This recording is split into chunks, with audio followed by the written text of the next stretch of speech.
Hi everybody. Human life అనేది చాలా rare అని మీకు తెలుసా? మన చుట్టూ ఉన్నటువంటి కొన్ని వేల కోట్ల జీవరాశుల్లో మనం కూడా ఒక జీవం అని మీకు తెలుసా? మన లైఫ్ ఈ మనిషి జీవితం టెంపరరీ కొన్ని ఇయర్స్ మాత్రమే ఉంటుందని మీకు తెలుసా? ఇవన్నీ మీకు తెలిసినప్పుడు మానవుడు పూర్తిగా స్వేచ్ఛాజీవి.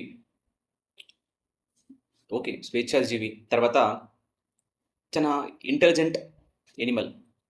ప్రతి ఒక్క ఒక పెద్ద ఏనుగు అయినా కూడా కంట్రోల్ చేయగలుగుతాడు.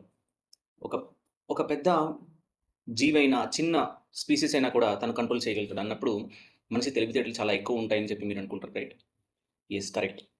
మీ లైఫ్‌లో ఎప్పుడైనా ఒక చిన్న సమస్య వచ్చినప్పుడు, చిన్న ప్రాబ్లమ్ లేదంటే పెద్ద ప్రాబ్లమ్ వచ్చినప్పుడు, ఆ ప్రాబ్లమ్‌ని ఎలా చూడాలి? ప్రతి ఒక్కరికి ప్రాబ్లమ్ అన్నప్పుడు, ఒక చిన్న పిల్లవాడు నడక నేర్చుకునేటప్పుడు కింద పడతారు. కింద పడిన తర్వాత మళ్ళీ లేవడానికి ట్రై చేస్తారు. లేచి నిలబడడానికి ఎన్నో రోజులు పడుతుంది. ఎన్నో రోజులు ప్రయత్నిస్తారు. ప్రయత్నం అనేది తను చేస్తూ ఉండాలి. అలా అని చెప్పి కింద పడుతున్నానని చెప్పి పడుకుంటే అవుతదా? దేన్నైతే మనం చేయాలనుకుంటున్నామో దాని మీద ఎక్కువగా శ్రద్ధ చూపించాలి అన్నమాట.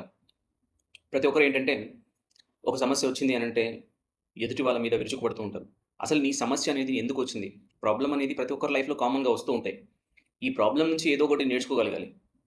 ప్రతి వ్యక్తి నుంచి మనం నేర్చుకోవచ్చు. ప్రతి వ్యక్తి మనకంటే ఎక్కువగా తెలివైన వాళ్ళు గాని, పూర్తిగా నాలెడ్జ్ లేని వాళ్ళ నుంచి కూడా మనం కొన్ని విషయాలు నేర్చుకోవచ్చు. అది నేర్చుకునే ఇంటెన్షన్ ఉంటేనే నేర్చుకోవచ్చనమాట.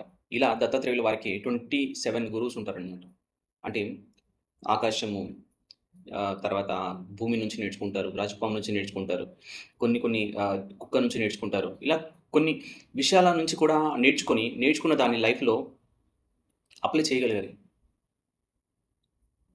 ఎదుటి వ్యక్తుల విషయాల్ని మనం ఉదయాన లేచిన తర్వాత మాట్లాడాల్సిన అవసరం లేదు. లేచిన వెంటనే నిత్య కాలకృత్యాలు తీర్చుకున్న తర్వాత పూర్తిగా ధ్యానంలో గాని, తర్వాత దైవ నామ స్మరణలో గాని, తర్వాత భగవద్ అనుగ్రహం కావాలి అంటే ద్వీపారాధనలో కానీ,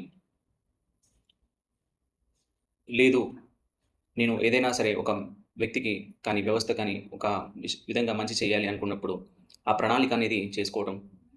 మనం ఎక్కడైతే వీక్‌గా ఉన్నామో, ఆ వీక్‌గా ఉన్న ప్లేస్‌లో ఇంకా ఎక్కువగా బాగా దాని సాధన ప్రాక్టీస్ చేసి, దాన్ని అందులో ఉన్నటువంటి దాన్ని ఏంటి అనేది తెలుసుకోవడమే నాలెడ్జ్ అనమాట. నాలెడ్జ్ అనేది మనకు తెలియని విషయాల్ని